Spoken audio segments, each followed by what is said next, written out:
Yes सरकार, नमस्कार। माहौल जबरदस्त शानदार। आई होप ये रिविजन्स आपके लिए यूजफुल हो रहे हैं एंड सर माहौल बन रहा है आपके एंड पर। और यस सर, ये रिविजन्स आपको हेल्प करेंगे to retain the concepts till the last time of the exams. Sir सबसे इंपॉर्टेंट जो होगा, ये जो रिविजन लेक्चर आपको हेल्प करेंगे, ये आप अभी से ध्यान रखिए कि जो लास्ट डे होता है 1.5 डे एंड एग्जाम हॉल में जब आप जाते हैं तो वहां पे वो 3 आवर्स में जो भी आपने पढ़ा है वो रिकॉल होना चाहिए and these revision lectures will definitely help you. And sir अगर आपको ये हेल्प कर रहे हैं तो do like, do subscribe and sir comment box में माहौल जबरदस्त शानदार होना चाहिए सो दैट आपको भी मजा आए और सर ये कमेंट पढ़ के मेरे को भी मोटिवेशन मिले to record all these lectures so smoothly and efficiently. आइए बच्चों, हम बात करते हैं क्या composition scheme chapter number 5। Sir सबसे पहली बात, स्मॉल बिजनेसमैन के लिए, छोटे व्यापारियों के लिए गवर्नमेंट ने स्कीम लॉन्च किया जिनका भी aggregate turnover during the preceding financial year, पिछले साल जिनका एग्रीगेट टर्नओवर 1.5 करोड़ या उससे कम था, उनको बोल दिया कि yes you are eligible for the composition scheme during the current financial year. और करंट फाइनेंशियल में अगर आपको कंपोजिशन स्कीम चाहिए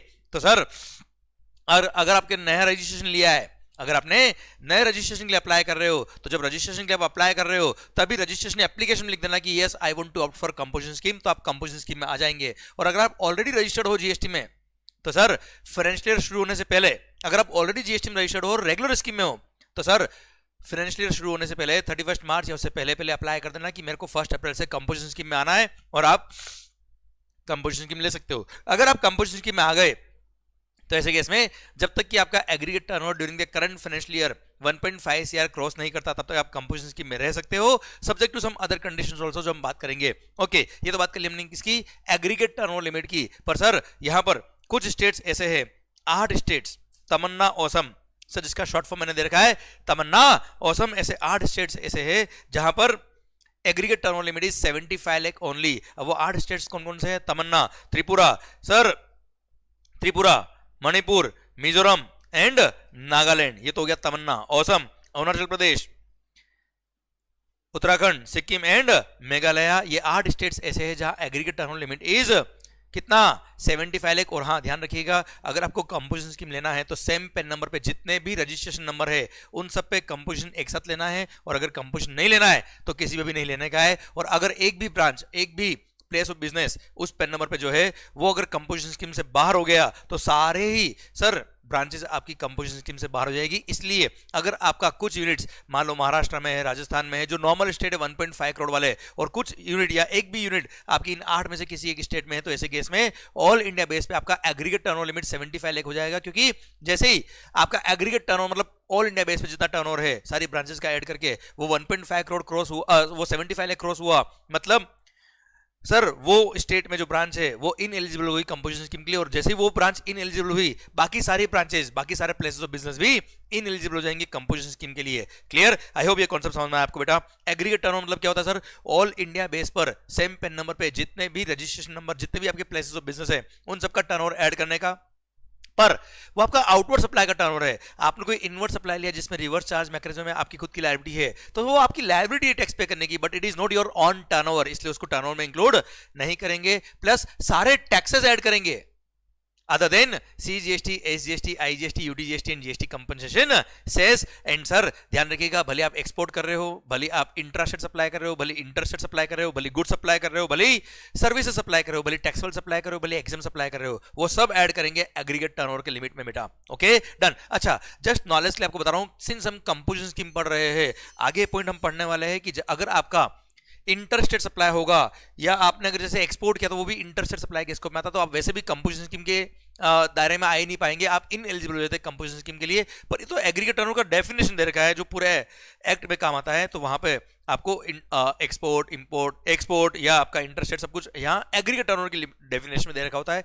पर प्रैक्टिकली अगर आप कंपोजिशन स्कीम ले रहे हो तो इंटरस्टेट ट्रांजेक्शन अगर आपने किया है या एक्सपोर्ट वगैरह किया है तो वो आप वैसे भी कंपोजिशन स्कीम से बाहर हो जाएंगे। आइए बच्चों, एक बात और सर ध्यान रखिएगा, एग्रीगेट टर्नओवर कंपोजिशन स्कीम के पर्पज के लिए, आई रिपीट, कंपोजिशन स्कीम के पर्पज के लिए aggregate turnover will exclude interest का इनकम, विल एक्सक्लूड किसका इनकम, इंटरेस्ट या discount earned on loans, advances और डिपॉजिट्स गिवन। सर इसको क्या करेंगे हम, एक्सक्लूड करेंगे from the definition of aggregate turnover. पर हाँ सर एक बात और ध्यान रखिएगा, व्हाइल कैलकुलेटिंग कि हम एलिजिबल है कि नहीं है, हमारा टर्नओवर 1.5 करोड़ या 75 लाख हुआ कि नहीं हुआ, उसके लिए जब तक आप जीएसटी में रजिस्टर्ड नहीं थे आप जब रजिस्ट्रेशन के लिए लायबल हुए, आपने रजिस्ट्रेशन के लिए अप्लाई किया होगा, सर उससे पहले वाला टर्नओवर भी इंक्लूड करेंगे while calculating your eligibility limit. Sir suppose आपने बिजनेस शुरू किया जुलाई महीने में, आपका टर्नओवर 40 लाख रुपए हुआ, फिर आपने रजिस्ट्रेशन के लिए अप्लाई किया, तो वो फर्स्ट 40 लाख जो है उसको भी एग्रीगेट टर्नओवर में इंक्लूड करना है to count the eligibility limit for checking whether you are eligible for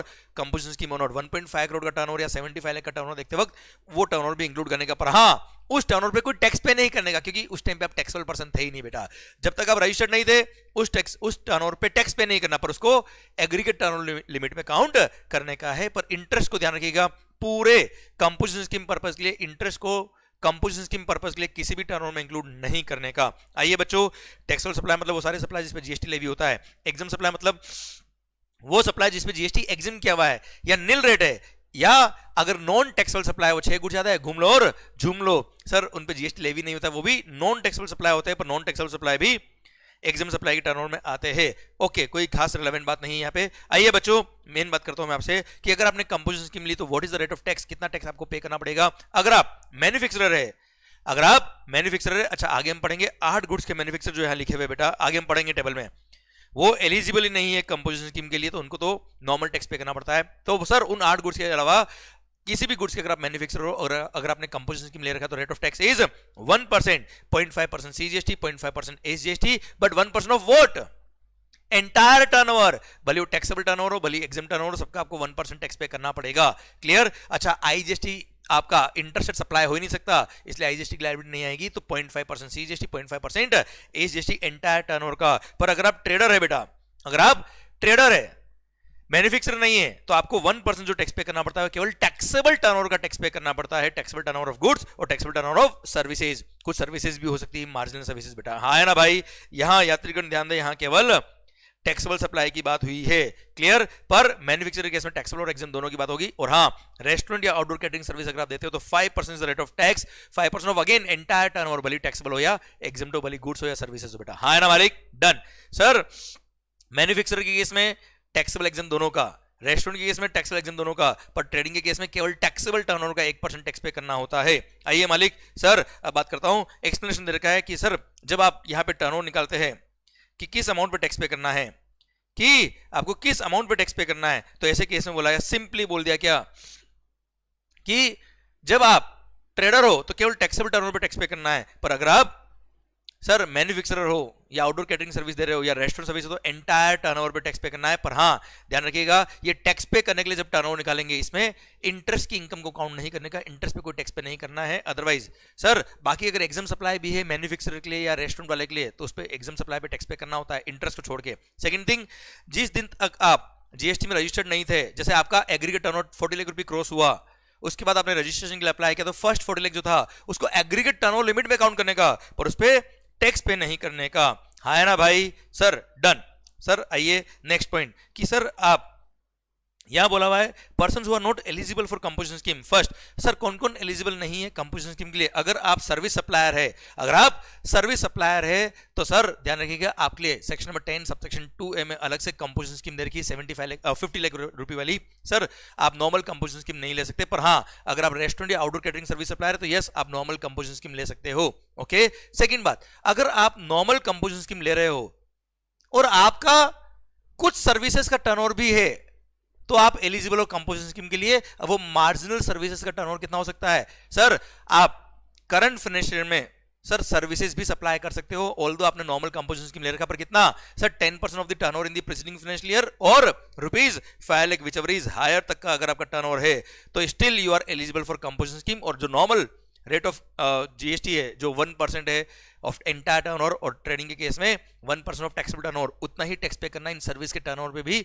और सर आप इन एलिजिबल नहीं रहेंगे कंपोजिशन स्कीम के लिए। पर हाँ अगर आपका सर्विसेज का टर्नओवर ये लिमिट क्रॉस कर जाता है in the current financial year तो आप कंपोजिशन स्कीम से बाहर हो जाएंगे। एक बात और sir 10% of turnover in the state in the preceding financial year, तो प्रीसीडिंग फाइनेंशियल ईयर का जब टर्नओवर इन द स्टेट आप निकालेंगे उसमें भी इंटरेस्ट की रेवेन्यू को काउंट नहीं करिएगा, इंटरेस्ट के अलावा जो टर्नओवर था उसका 10% निकालने का, तो 10% और 5 लाख व्हिचएवर इज हायर तक की आप सर्विसेज दे सकते हो। और हाँ जब आप करंट ईयर की लिमिट निकाल रहे हो कि 10%, सपोज पिछले साल का टर्नओवर था आपका 1 करोड़ 30 लाख, उसमें 10 लाख का रेवेन्यू था आपका इंटरेस्ट का, तो सर आपको 1 करोड़ 20 लाख का 10% कितना हो गया सर 12 लाख, 12 लाख और 5 lakh whichever is higher 12 lakh, तो 12 लाख तक की सर्विसेज आप करंट ईयर में दे सकते हो। पर हाँ, करंट ईयर में मान लो आपका इंटरेस्ट ब्याज का इनकम है 3 लाख रुपए का, तो 3 लाख को इंक्लूड नहीं करेंगे 12 लाख की लिमिट काउंट करते वक्त, और उस 3 लाख को किसी भी टर्नओवर में इंक्लूड नहीं करने का for the purpose of composition scheme.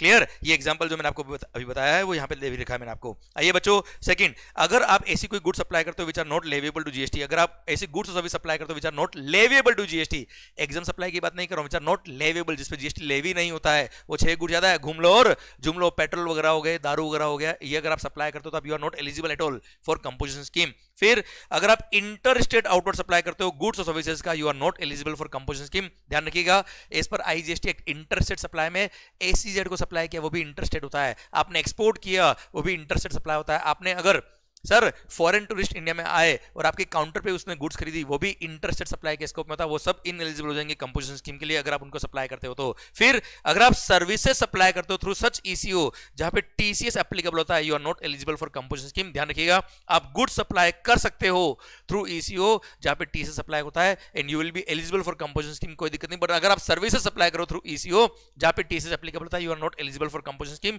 फिर ये फॉलोइंग 8 गुड्स के अगर आप मैन्युफैक्चरर है तो आप कंपोजिशन स्कीम के लिए एलिजिबल नहीं है। सर वो 8 गुड कौन सी है? Ice cream and other edible ice whether not containing cocoa, paan masala, aerated water with sweetening materials और एडेड शुगर, मतलब Pepsi, Thums Up, Coca Cola etcetera, ये कोल्ड ड्रिंक्स वगैरह के लिए बोला है बेटा। फिर sir tobacco and tobacco manufactured substitute खाते होंगे ना बेटा। Sir fly ash bricks, fly ash aggregates, fly ash blocks, bricks of fossil meals, similar siliceous earth, building bricks, earthen और रूफिंग टाइल्स जो छत पे लगती है ना सर, आपने देखा हिल स्टेशन वगैरह के जो रूम्स वगैरह बने होते हैं वहां पे घर के ऊपर रूफिंग टाइल लगती है, वो उसके अगर आप मैन्युफैक्चरर हो या बिल्डिंग ब्रिक्स वगैरह के मैन्युफैक्चरर अगर आप हो तो yes you are not eligible for composition scheme. अगर आप इनके ट्रेडर हो चलेगा, तो यात्रीगण ध्यान रखे यहाँ पे ट्रेडर्स एलिजिबल है इन गुड्स के, पर अगर आप मैन्युफैक्चरर हो तो आप एलिजिबल नहीं हो। फिर अगर आप सर कैजुअल टेक्सुअल पर्सन हो या एनआरटीपी हो तो you are not eligible for composition scheme. ये 6 लोगों को मना किया हुआ है कि आप कंपोजिशन स्कीम नहीं ले सकते हो। क्लियर? डन। अच्छा आगे एक रूल और आएगा, मैं तुम्हें बताता हूं, पर यही भी बताता हूं कि ये सारी कंडीशन जो हमने पढ़ी है ये सब करंट फाइनेंशियल ईयर की है साहब कंडीशन। आप मान लो पिछले साल इंटरसेट सप्लाई करते थे चलेगा, करंट ईयर में इंटरसेट सप्लाई नहीं करने चाहिए, आप करंट ईयर में कंपोजिशन स्कीम ले सकते हो बेटा। अगर आप इंटरसेट सप्लाई करंट ईयर में नहीं करते तो, पर ये वाली कंडीशन कि आप ये फॉलोइंग 8 गुड्स के मैन्युफैक्चरर नहीं होने चाहिए, हम आगे पढ़ेंगे कि अगर आप प्रीसीडिंग फाइनेंशियल ईयर में भी इन गुड्स के मैन्युफैक्चरर थे तो आप एलिजिबल नहीं हो कंपोजिशन स्कीम के लिए। ये आगे आएगा पॉइंट, मैंने यहाँ पे लिंक करने के लिए आपको यहाँ बता दिया बच्चों। फिर आइए बच्चों कुछ एनालिटिकल नोट्स। अच्छा यहाँ मैंने लिखा हुआ है क्या सर, जो मैंने ऊपर पढ़ा है उसको एनालिसिस किया हुआ। अच्छा इंटरसेट आउटवर्ड सप्लाई नहीं कर सकते, इंटरसेट परचेज करने में कोई रेस्ट्रिक्शन नहीं है। अच्छा आप अगर किसी बेकरी की बात कर रहे हो जहां पे पेस्ट्री मिलता है, जहां केक मिलते हैं, वहां पे सर भले ही वहां पर बैठ के खाने के लिए कोई अरेंजमेंट नहीं हो, पर अगर वो केक वगैरह बना के आपको सर्व कर रहा है तो ऐसे केस में वो रेस्टोरेंट के स्कोप में आएगा, और रेस्टोरेंट के स्कोप में आएगा तो ऐसे केस में 5% will be the rate of tax. Sir वो मैन्युफैक्चर नहीं कहलाएगा, वो रेस्टोरेंट कहलाएगा बेटा। भले वहां बैठ के खाने की कोई ऐसा बड़ा रेस्टोरेंट नहीं, तो भी वो रेस्टोरेंट के स्कोप में ही आएगा और रेस्टोरेंट के लिए एलिजिबल होगा कंपोजिशन स्कीम में, और 5% will be the rate of tax in case of bakeries. Okay, फिर सर क्लाउड किचन और सेंट्रल किचन के बारे में यहाँ पे सर्कुलर ने क्लेरिफाई किया कि क्लाउड किचन हो या सेंट्रल किचन हो साहब, जो स्विगी जोमेटो के थ्रू सप्लाई करते हैं, ऐसे केस में सर वो रेस्टोरेंट के स्कोप में आते हैं। भले वहां पे वो प्योरली टेक अवे ही करते हैं, प्योरली वो ऑनलाइन आपके घर पे ही सर्व करते हैं, उनके पास खुद का कोई रेस्टोरेंट नहीं बड़ा, कोई बात नहीं, still they will be covered under the scope of the restaurant service. और रेस्टोरेंट सर्विस में अगर है तो yes they can opt for composition scheme. Clear? Done. सरकार आइए अब बात कर रहा हूं क्या सर आइसक्रीम पार्लर्स की। आइसक्रीम पार्लर्स क्या करते हैं, ये ऑलरेडी मैन्युफैक्चर्ड आइसक्रीम को जस्ट बेचते हैं, तो they are just traders, and once they are traders तो सर ट्रेडिंग के लिए जितने भी बेनिफिट होंगे वो सब उनको मिलेंगे, और सर ट्रेडिंग की तरह उनको टैक्स पे करना पड़ेगा। हाँ है ना भाई? सर आइए बच्चों, मतलब इनको रेस्टोरेंट नहीं मानेंगे, इनको रेस्टोरेंट नहीं मानेंगे, इनको ट्रेडर मानेंगे। ट्रेडर के केस में 1% जो टैक्स पे करना होता है वही पे करना पड़ेगा आइसक्रीम पार्लर को, अगर वो कंपोजिशन स्कीम लेता है तो। नाउ कंडीशन रेस्ट्रिक्शन जो दे रखी है सर, सबसे पहली बात आपको sir you can't collect the tax from the customer, ये 1% 5% जो भी टैक्स पे करना अपनी पॉकेट से टैक्स पे करना है, इसलिए you will have to issue the bill of supply. आप ऐसे केस में टैक्स इनवॉइस इशू नहीं कर सकते हो। सेकंड बात सर आपको बिल के ऊपर लिखना पड़ेगा composition taxable person not eligible to collect tax on supplies. Sir आपको बिल के ऊपर लिखना पड़ेगा composition taxable person not eligible to collect the tax from the customers. And sir आपको आपके बिजनेस के प्लेस पर कहीं प्रोमिनेंट प्लेस पर लिखना पड़ेगा composition taxable person. So that जो कस्टमर आपके पास आ रहा है उसको पहले से पता रहे कि ये कंपोजिशन डीलर है, ये आपसे टैक्स इन्वॉइस इश्यू नहीं करेगा, ये आपसे टैक्स नहीं लेगा। फिर you can't collect the tax from the customer, आपको कोई इनपुट टैक्स क्रेडिट नहीं मिलेगा, ना आपके कस्टमर को मिलेगा, क्योंकि आप टैक्स इन्वॉइस तो इश्यू कर ही नहीं रहे हो। फिर अगर आपकी रिवर्स चार्ज मैकेनिज्म में कोई लायबिलिटी आती है तो आपको नॉर्मल रेट से टैक्स पे करना है, क्योंकि वो आपका इनवर्ड सप्लाई है। आपके आउटवर्ड सप्लाई पे आपको 1% टैक्स पे करना है सर, पर आपकी इनवर्ड सप्लाई पे नॉर्मल रेट से टैक्स पे करना है, उसका आईटीसी भी आपको नहीं मिलने वाला। तो सेम वे अगर आपने कोई इनवर्ड सप्लाई ऐसी ली जिसपे रिवर्स चार्ज मैकेनिज्म लगता है, तो ऐसे केस में आपको नॉर्मल टैक्स पे करना पड़ेगा। एंटायर सर जो वैल्यू इस पे नॉर्मल रेट से टैक्स होगा और उसका आईटीसी भी आपको नहीं मिलेगा। फिर आप जो मैंने आपको बताया, You was not engaged in manufacture of notified goods during the preceding financial year, वो जो 8 गुड्स मैंने आपको बताया उसके आप मैन्युफैक्चर नहीं होना चाहिए during the preceding financial year also, current financial में तो नहीं होना चाहिए, प्रीसीडिंग ईयर में भी थे। अगर आप मैन्युफैक्चर तो आप करंट ईयर में एलिजिबल नहीं होंगे कंपोजिशन स्कीम के लिए, नेक्स्ट ईयर भले हो जाएंगे सर। ओके सर, अगर आपको कंपोजिशन स्कीम लेना है तो सेम पेन नंबर पे जितने भी ब्रांचेस है सबके लिए यूनिफॉर्मली कंपोजिशन लेना है। एक भी ब्रांच कंपोजिशन बाहर तो सारी ब्रांच कंपोजिशन से बाहर हो जाएगी। और हाँ, अगर आपने मान लो कंपोजिशन स्कीम ले लिया although you are not eligible, तो ऐसे केस में डिपार्टमेंट बाद में आपसे जो डिफरेंस अमाउंट ऑफ टैक्स है वो लेगा along with the interest and penalty. और अगर आप पे नहीं करते तो सेक्शन नंबर 73, 74 और 74A फॉलो करके डिपार्टमेंट आपसे रिकवरी करेगा और अकॉर्डिंगली टैक्स डिटरमाइन करेगा। आइए बच्चों, procedure for opting the scheme मैं आपको ऑलरेडी बता चुका हूं। न्यू रजिस्ट्रेशन के लिए अप्लाई कर रहे हो तो रजिस्ट्रेशन एप्लीकेशन में आप इंटीमेशन दे देंगे कि मेरे को कंपोजिशन स्कीम में आना। तो जिस दिन से आपका रजिस्ट्रेशन होगा, इफेक्टिव डेट ऑफ रजिस्ट्रेशन जो होगा उस दिन से ही मान लेंगे कि आप कंपोजिशन स्कीम में आ गए हो। और अगर आप ऑलरेडी रजिस्टर्ड पर्सन हो तो सर ऐसे केस में आपको क्या करना पड़ेगा, फाइनेंशियल ईयर खत्म होने से पहले, मतलब नेक्स्ट फाइनेंशियल जब से आप composition mid of the year में आप कंपोजिशन में नहीं आ सकते हो, चेंज ऑफ फाइनेंशियल पे कंपोजिशन में आ सकते हो। तो आप अगर रेगुलर स्कीम में रजिस्टर्ड हो तो ऐसे केस में 1 अप्रैल जब आएगा उससे पहले आपको अप्लाई करना पड़ेगा कि मेरे को 1 अप्रैल से कंपोजिशन स्कीम में आना है। क्लियर? और 1 अप्रैल से कंपोजिशन स्कीम में आ जाओगे। और अगर आप ऑलरेडी रजिस्टर्ड हो जीएसटी में तो आपने जो भी input capital goods, input service वगैरह का आईटीसी ले रखा है वो सब आईटीसी आपको क्या करना पड़ेगा, रिवर्स करना पड़ेगा। उसके लिए हमने ऑलरेडी आईटीसी वाले चैप्टर के अंदर पढ़ाई कर ली है। और सर जिस दिन आप कंपोजिशन स्कीम से रेगुलर स्कीम से कंपोजिशन स्कीम में आ रहे हो तो सर आपने जितना भी इनपुट स्टॉक में है, भले रॉ मटेरियल फॉर्म में हो, डब्ल्यूआईपी फॉर्म में हो, फिनिश गुड्स फॉर्म में हो, प्लस जितना भी कैपिटल गुड्स स्टॉक में है उन सबका स्टॉक स्टेटमेंट आपको सबमिट करना पड़ेगा with in 60 days sir in form number GST ITC 03। और उन सबका आपको आईटीसी रिवर्स करना पड़ेगा जो हमने ऑलरेडी आईटीसी वाले चैप्टर में डिस्कस किया हुआ है। आइए बच्चों, सर उसके बाद आता है क्या, वैलिडिटी ऑफ कंपोजिशन स्कीम कब तक वैलिड रहेगी सर, जब तक आपका टर्नओवर 1.5 करोड़ या 75 लाख क्रॉस नहीं करता तब तक आप वैलिड रहेंगे सर। फिर अगर आपने वो जो हमने कंडीशन पढ़ी जैसे इंटरसेट आउटवर्ड सप्लाई नहीं करने चाहिए, आप सर्विसेज सप्लाई नहीं करनी चाहिए थ्रू ईसीओ जहां पे टीसीएस एप्लीकेबल होता है, ऐसा कोई कंडीशन अगर आप वायलेट कर लेते हो तो उस दिन से आप कंपोजिशन से बाहर हो जाओगे। जिस दिन आप कंपोजिशन से बाहर हो जाओगे, या आप चाहो तो वॉलंटरली भी कंपोजिशन से बाहर निकल सकते हो बेटा। सर जिस दिन आप कंपोजिशन से बाहर हुए उसके 7 डेज में डिपार्टमेंट को इंटीमेट करना पड़ेगा कि मैं कंपोजिशन स्कीम से निकल चुका हूं इस दिन से या इस बिल नंबर से। Clear sir? और जिस दिन से आप कंपोजिशन से बाहर निकलेंगे सर उस दिन के इनपुट का और कैपिटल गुड्स का स्टॉक का आपको क्रेडिट भी मिलेगा बेटा, जो हम आईटीसी में ऑलरेडी पढ़ चुके हैं। और वो स्टॉक स्टेटमेंट 30 दिन में आपको सबमिट करना पड़ेगा in form number GST ITC 01 कि इन स्टॉक को मैंने लास्ट 1 साल में परचेज किया है, मेरे स्टॉक में भी है और मैं रेगुलर स्कीम में आ गया हूं, मेरे को अब इनका आईटीसी लेना है तो आप आईटीसी ले पाएंगे। ओके सर, यहां तक पॉइंट समझ में आया? और हाँ, अगर आपने किसी भी ब्रांच के लिए इंटीमेशन दिया कि मैं कंपोजिशन से बाहर निकल रहा हूं तो वो सारी ब्रांचेस के लिए इंटीमेशन माना जाएगा। एनी इंटीमेशन और application for withdrawal from the composition scheme in respect of any place of business in any state or union territory shall be deemed to be an intimation in respect of all other places of business registered on the same PAN number बेटा। हाँ है ना भाई? Same is the case vice versa also बेटा। आओ बच्चों, payment and returns under GST आपको पता है सर, अगर आपने कंपोजिशन स्कीम लिया तो साल में एक रिटर्न फाइल करना है in form number GSTR 4, annually file करना है 30 जून या उससे पहले after the end of the financial year. पर पेमेंट ऑफ टैक्स आपको क्वार्टरली करना पड़ेगा, क्वार्टर खत्म होने के बाद 18th of the next month तक in form number GST CMP 08 के थ्रू आपको क्वार्टरली टैक्स पे करना पड़ेगा, 1% या 5% जो भी टैक्स बनता है आपका वो। क्लियर? अब आइए सेक्शन नंबर 10 सबसेक्शन 2 है सर्विस सप्लायर्स के लिए कंपोजिशन स्कीम। सिंपली अगर आपका प्रीसीडिंग फाइनेंशियल में एग्रीगेट टर्नओवर 50 लाख या उससे कम था तो करंट ईयर में आप कंपोजिशन स्कीम ले सकते हो। करंट ईयर में कंपोजिशन स्कीम लिया है तो जब तक आपका एग्रीगेट टर्नओवर 50 लाख रुपए क्रॉस नहीं होगा इन दी करंट फाइनेंशियल तब तक आप कंपोजिशन स्कीम के लिए एलिजिबल रहेंगे, आप स्कीम में रह सकते हो। मोर और लेस थीम पूरे कंपोजिशन स्कीम का जो हम ऑलरेडी पढ़ चुके हैं, नॉर्मल कंपोजिशन स्कीम में वही यहाँ पे अप्लाई होता है। यहाँ टर्नओवर लिमिट कितना है? 50 लाख रुपए। Second thing sir, aggregate turnover count करते वक्त आपको पता है इंटरेस्ट को काउंट नहीं करने का, पर हाँ एग्रीगेट टर्नओवर काउंट करते वक्त अगर आपने करंट ईयर में रजिस्ट्रेशन कराया है तो बिफोर गेटिंग रजिस्ट्रेशन जो आपका टर्नओवर था वो भी एग्रीगेट टर्नओवर का पार्ट बनेगा to calculate the eligibility limit बेटा। पर हाँ उस टर्नओवर पे आपको टैक्स पे करने की जरूरत नहीं है, हम ऑलरेडी बात कर चुके हैं। अब बात आती है क्या सर रेट ऑफ टैक्स क्या होगा 6%, 3% CGST, 3% SGST will be the rate of tax on the entire turnover of goods and services, भले वो टैक्सेबल हो या एग्जम्प्ट हो। ध्यान रखिएगा एंटायर टर्नओवर पे टैक्स पे करना है, भले गुड्स का हो सर्विसेज का हो, भले टैक्सेबल हो या एग्जम्प्ट हो। अच्छा जैसे हमने गुड्स की कंपोजिशन स्कीम में पढ़ी थी कि अगर आप गुड्स की कंपोजिशन स्कीम ले रहे हो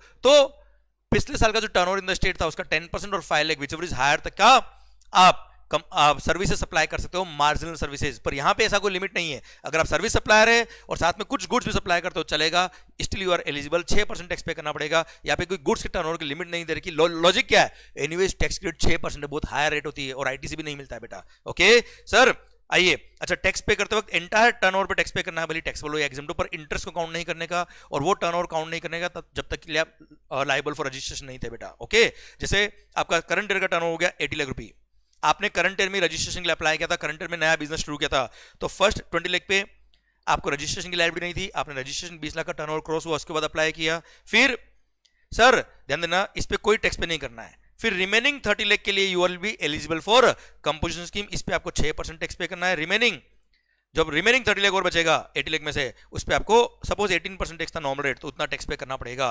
क्लियर, ये 80 लाख का पूरा बाइफर्केशन इस तरह से होगा बेटा। हाँ है ना मालिक, क्लियर डन सर। अच्छा एलिजिबिलिटी काउंट करते वक्त ये 20 लाख को भी काउंट करने का है, पर टैक्स पे करने के लिए ये 20 लाख को काउंट नहीं करने का है। Okay done sir. Now persons not eligible for composition scheme, कौन कौन एलिजिबल नहीं है। फर्स्ट, अगर आपका प्रीसीडिंग ईयर का टर्नओवर 50 लाख से ज्यादा था तो आप एलिजिबल नहीं हो। सेकंड, अगर आपका करंट प्रीसीडिंग ईयर में टर्नओवर 50 लाख से कम था तो ये एलिजिबल हो सर, एक ही बात है सर। फिर अगर आप कंपोजिशन स्कीम में सेक्शन नंबर 10 सबसेक्शन 1 के लिए एलिजिबल थे, नॉर्मल कंपोजिशन स्कीम के लिए एलिजिबल, तो यहां मत आना बेटा, सिंपली वहां जाना बेटा, वहां तो 1% टैक्स तो है केवल, जैसे रेस्टोरेंट के केस में 5% टैक्स पर 1.5 करोड़ का टर्नओवर लिमिट मिलेगा, वहां जाइएगा, यहां मत आइएगा बेटा। देन वो सप्लाई करते हो goods service which are not leviable to GST, दारू बेचते हो, पेट्रोल वगैरह बेचते हो, you are not eligible. Petrol pump है बेटा आपका। Sir interstate outward supplies of goods service कर रहे हो, एलिजिबल नहीं हो। देन आप सर्विसेज सप्लाई करते हो थ्रू सच ईसीयू जहां पे टीसीएस एप्लीकेबल होता है, you are not eligible for composition scheme. Then casual taxable person NRTP eligible नहीं है। ये 8 गुड्स के अगर आप मैन्युफैक्चरर हो तो आप एलिजिबल नहीं हो। 8 गुड्स कौन से, वही जो हम आगे पढ़ चुके बेटा, पर इनके ट्रेडर हो चलेगा बेटा, कोई दिक्कत वाली बात नहीं है। फर्दर ऑल अदर प्रोविजन जो गवर्निंग प्रोसीजर्स थे सर, वो प्रोसेसर पार्ट पूरा का पूरा सेम है जो हमने नॉर्मल सेक्शन नंबर 10 सबसेक्शन 1 और 2 के लिए पढ़ा बेटा। क्लियर, इसी के साथ भारत माता की जय। और आपके लिए क्या लिखा है, it's only impossible until it's done, इसलिए इम्पॉसिबल में लिखा होता है आई एम पॉसिबल। लगा दो पूरी ताकत, ये पूरी दुनिया आपकी हेल्प करेगी, ये पूरा जो इकोसिस्टम है वो आपके लिए लग जाएगा। बस दम आप में होना चाहिए, हिम्मत आप में होनी चाहिए। अगर आपने पूरी ताकत लगा दी तो yes we all are praying for your success and माहौल बनेगा शानदार वाला। और लेक्चर में मजा आ गया हो तो do like, do share and do comment also. And sir हमको भी मोटिवेट करे माहौल लिख के। All the best guys, thank you so much, bye bye, मिलते हैं अगले चैप्टर में, बाय।